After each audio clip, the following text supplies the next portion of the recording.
അധ്യാപകരും സുരേഷ് രാമനൊപ്പം ഉണ്ടായിരുന്നു. Bineesh Antony, Kerala vision news, Idukki. കൊല്ലം ചാത്തന്നൂരിൽ HP-യുടെ പാചകവാതക ഗ്യാസ് സിലിണ്ടർ ലോറി മറിഞ്ഞു. എറണാകുളത്ത് നിന്നും തിരുവനന്തപുരത്തേക്ക് പോകുന്ന വഴിക്കാണ് അപകടം. അപകടത്തിൽ ഡ്രൈവറും ക്ലീനറും പരിക്കേൽക്കാതെ രക്ഷപ്പെട്ടു. അരൂർ അമ്പലം ജംഗ്ഷനിൽ വീട്ടമ്മ ബസ്സിടിച്ച് മരിച്ചു. മരിച്ചത് എഴുപുന്ന സ്വദേശി മല്ലിക. അപകടം റോഡ് മുറിച്ച് കടക്കുന്നതിനിടെ ഇടിച്ച ബസ് മല്ലികയുടെ ശരീരത്തിലൂടെ കയറിയിറങ്ങുകയായിരുന്നു.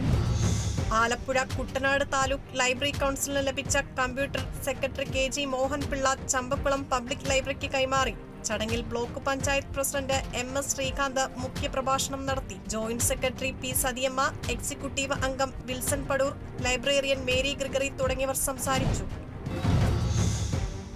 CK ചന്ദ്രപ്പൻ പുരസ്കാരം K ജയകുമാർ IAS-ന്. ഷാർജ യുവകലാസാഹിതിയാണ് പുരസ്കാരം നൽകുന്നത്. 2024 ദർഹവും ഫലകവും പ്രശസ്തി പത്രവും അടങ്ങുന്നതാണ് പുരസ്കാരം. ആലങ്കോട് ലീലാകൃഷ്ണൻ അധ്യക്ഷനായ ജൂറിയാണ് പുരസ്കാര ജേതാവിനെ തെരഞ്ഞെടുത്തത്.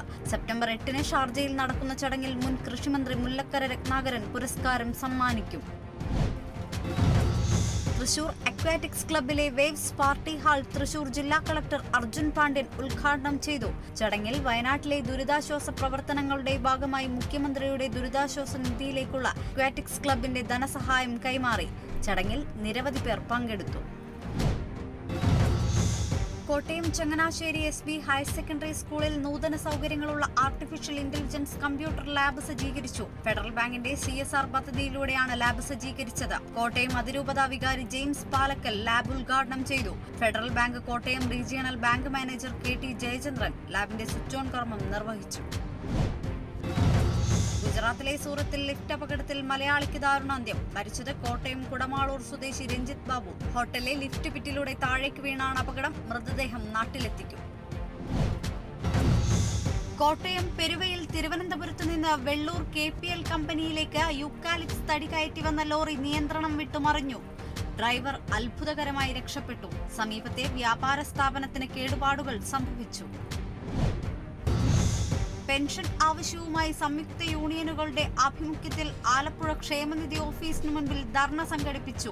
പെൻഷൻ ഔദാര്യമല്ല, അവകാശമാണെന്ന് ധർണ ഉദ്ഘാടനം ചെയ്ത വിശ്വകല തങ്കപ്പൻ പറഞ്ഞു. 14 മാസമായി മുടങ്ങിയ പെൻഷൻ ഓണത്തിന് മുൻപ് നൽകുക, ക്ഷേമനിധി ബോർഡിൽ നിന്ന് സർക്കാർ കടമെടുത്ത കോടികൾ തിരിച്ചടക്കുക തുടങ്ങിയ ആവശ്യങ്ങൾ ഉന്നയിച്ചായിരുന്നു ധർണ. തൃശൂർ പന്നിത്തടം തങ്ങൾപ്പടിയിൽ യുവതിയെയും 10 വയസ്സ് പ്രായമുള്ള മകളെയും വീടിനുള്ളിൽ തൂങ്ങിമരിച്ച നിലയിൽ കണ്ടെത്തിയ സംഭവത്തിൽ യുവതിയുടെ ഭർത്താവ് അറസ്റ്റിലായത് പഴഞ്ഞി സ്വദേശി അനീഷ് കുമാർ. ആത്മഹത്യാക്കുറിപ്പിന്റെ അടിസ്ഥാനത്തിലാണ് അറസ്റ്റ്. ബൈക്ക് അപകടത്തിൽപ്പെട്ട് ചികിത്സയിലായിരുന്ന യുവാവ് മരിച്ചത് എറണാകുളം മടപ്ലാത്തുരുത്ത് സ്വദേശി ആഷിഖ്. മരണം ചികിത്സയിലിരിക്കെ ആഷിഖ് ഓടിച്ച ബൈക്ക് തത്തപ്പള്ളിയിൽ വെച്ച് കാറുമായി കൂട്ടിയിടിക്കുകയായിരുന്നു. കോട്ടയം വൈക്കത്ത് വഴിയോര കച്ചവടക്കാരെ അന്യായമായി ഒഴിപ്പിക്കുന്നതിനെതിരെ തൊഴിലാളി യൂണിയൻ AITUC-യുടെ നേതൃത്വത്തിൽ വൈക്കം നഗരസഭാ ഓഫീസിലേക്ക് മാർച്ചും ധർണയും നടത്തി. ധർണ AITUC ജില്ലാ secretary advocate VK Santhosh Kumar ഉദ്ഘാടനം ചെയ്തു. മാർച്ചിൽ നിരവധി പേർ പങ്കെടുത്തു. M മുകേഷ് MLA-യുടെ രാജി ആവശ്യപ്പെട്ട നാഷണൽ യുവജനതാദൾ കൊല്ലം ജില്ലാ കമ്മിറ്റി MLA-യുടെ ഓഫീസിലേക്ക് മാർച്ച് നടത്തി. കൊല്ലം കളക്ടറേറ്റിൽ നിന്ന് ആരംഭിച്ച മാർച്ച് അമ്മച്ചിവീട് ജംഗ്ഷൻ വഴി MLA-യുടെ ഓഫീസ് വരെ നീണ്ടു. യുവജനതാദൾ സംസ്ഥാന general secretary Vishnu Shyam March ഉദ്ഘാടനം ചെയ്തു. മാർച്ചിൽ നിരവധി പേർ പങ്കെടുത്തു. ഒഡീഷയിലെ പുരി ജില്ലയിൽ മനുഷ്യനിൽ പക്ഷിപ്പനി ബാധിച്ചതായി സംശയം. ആരോഗ്യവകുപ്പ് അതീവ ജാഗ്രതയിൽ. രോഗലക്ഷണങ്ങളോടെ ഒരാൾ ചികിത്സയിൽ. ഇയാളുടെ സ്രവം പരിശോധനയ്ക്കായി അയച്ചു.